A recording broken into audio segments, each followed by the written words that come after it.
Hello, class.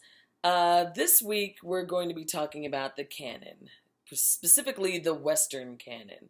And there's some really good readings in the module this week to help with that. So, whether you're watching this video before you've read or after you've read, it's a good idea to just go back and refer to those articles anyway. The article on Locker, I believe that's how we pronounce his name, is you want to pay particular attention to because there's a quiz on that reading, so you really want to make sure that you understand the article pretty well. So let's just jump right into this lecture. And so some of the articles in the reading are about art, like, when you talk about art and you're thinking about painting or sculpting or sculptures. Sometimes I get a little tongue-tied there. And then there's another article that's talking about music. So since we've got art and music kind of covered, I'm going to devote this lecture to the theatrical canon and what that means. And so here we go. So when we talk about canon, the word canon, typically the modern day understanding of that term really refers to like the gold standard in a particular discipline. So in this instance, in theater, right? And so when we talk about the gold standard or the standard, we're talking about works, actors, directors, playwrights, movies. Well, that's cinema. But in theater, we're talking about plays and directors and actors and people that you think of that create work that is the model by which all other work in the field should be held up to and should want to emulate. So, in theater, when we're talking about playwrights like Shakespeare, right? Everybody knows Shakespeare. I'm sure all of you know who Shakespeare is, even though most of you are not theater practitioners, you're not playwrights, you have nothing to do with this world, but you know who Shakespeare is. And that's kind of, what the canon does, is that it says this is somebody that is so good, who creates work that is transcendent, that even people who have nothing to do with this particular field will know who this person is because that's how good their work is. Okay, so the canon functions as a repository of works that are just above and beyond, and it also serves as a way to let people into the field, to let outsiders know this is the kind of work that comes out of theater. This is the kind of work that comes out of art. This sort of high elevated, work, composition, a play, a song. If you're going to start to talk about individuals, an actor, a director, a composer, a painter, a sculptor, somebody that is just known the worldwide and should be known. This is the kind of work that we put out in this particular field. So even in thinking about art, right? Most of us are not connoisseurs of art. I'm not. I don't know much about art, right? But I know who Michelangelo is. Okay, I've been fortunate enough in my life to have been able to witness some of his works in person. Right, I've traveled to the Sistine Chapel in Rome, and I've seen the David, right, this sculpture that he made of David from the Bible, and it's impressive, right? But before I knew who he was, before I saw those things that he created, I knew his name. Okay, so that's part of and Michelangelo is definitely considered one of the greats in art. And so in theater, we have a canon just like pretty much any discipline does. And you start to think about who are the people who are emblematic of what theater is, meaning they represent the gold standard. And so, of course, we have names like Shakespeare, right? When we start talking about playwrights specifically, because a canon, usually when we're thinking about theater, is usually about the text. There's a different sort of subset, and you might understand that if you've read the Locker article already, but there can sometimes be subsets within canons. Sometimes those canons are about different kind of jobs that exist. So, for instance, in theater, I said we primarily pay attention to the texts, but we can also pay attention to individuals like actors or directors. And so you'll start to think about an actor in theater who is really just the best, right? And so you'll start to think about um, people, maybe Meryl Streep might come to your mind. She may have more of a cinematic background, but she began in theater, as many actors in cinema do.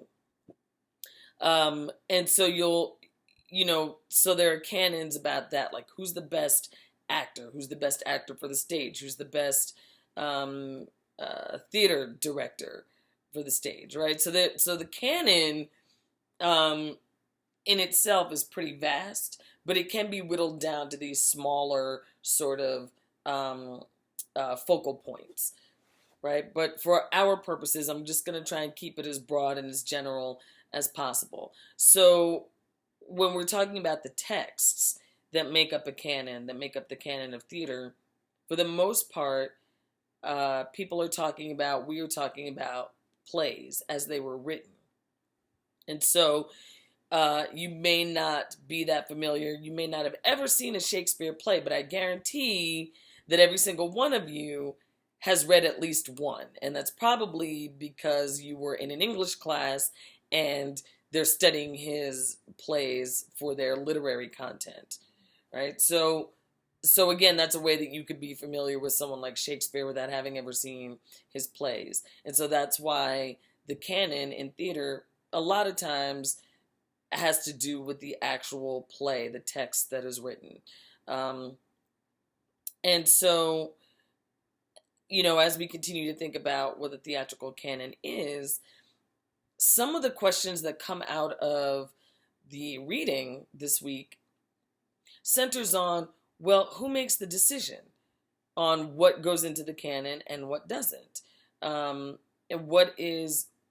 who is deciding that this work is good enough to be included in the canon? Of all of these works that somebody is deciding is important for other people to know and to consume. And so that begins to, in our modern context, create some kind of thorny discussions about gatekeeping.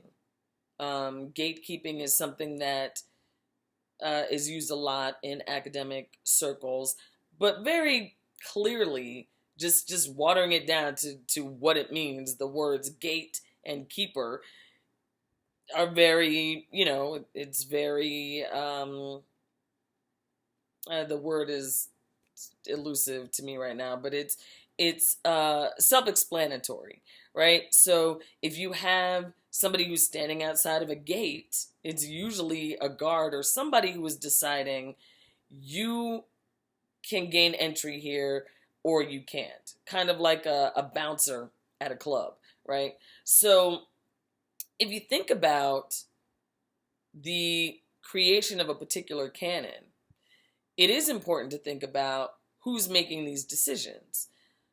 That person is that decision maker is essentially acting like a bouncer in a club, regardless of how exclusive the club is or isn't. Many of you are way too young to know about this place, so I'm dating myself by saying this. But back in the 70s in New York City, there used to be a club called Studio 54. Some of you may know about it, some don't.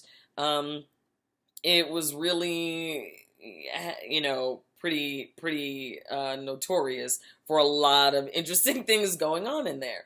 But what made Studio 54 so kind of necessary in the nightclub scene of the 70s at the time, this need to have access, like you have to be in there, aside from like the celebrities and all the crazy goings on, were the bouncers, the doormen, because they were the ones who allowed people to come in. And so it became like this competition for people to get on the to get into the good graces of the doormen so that they would grant them access to this club and all these crazy things that were going on inside of it. And that's kind of what the canon does, or at least the formation of the canon does, because the people who decide who's credible and worthy are the ones who sometimes are making careers, are the ones who are saying to the rest of us, these are people that you need to know and you don't need to worry about anybody else. Well, so on the surface, that sounds like a good idea. And it sounds wonderful, right? Like to celebrate people who have put in a lot of hard work, a lot of attention, a lot of time to create these masterpieces. And of course, while they're making them, they don't know that they're masterpieces. But, you know, the rest of us then are told this is a masterpiece and you need to know about it if you want to know anything about anything. And so it kind of sets up like a valuation on the work. This work is high art. This work is not, right? So to take it back to our discussions on high art versus low art, right? The canon, it fits really nicely in there. It has a place in that discussion as well. And so over the last 40, almost 50 years, scholars across all of the disciplines have started asking questions about who's making these decisions, what work gets to be included and what work is excluded. And so in the theatrical canon, the playwrights, the texts that we celebrate come from people like Shakespeare, Ben Jonson, who's a contemporary playwright of Shakespeare's.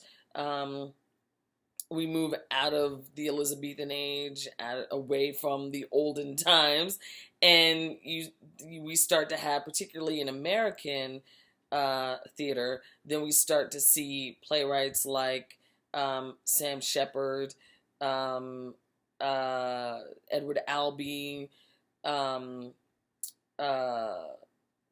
these names, they start to elude me as I start to really think about them. Arthur Miller, right, is Tennessee Williams. Like, these are the huge playwrights of American theater, right?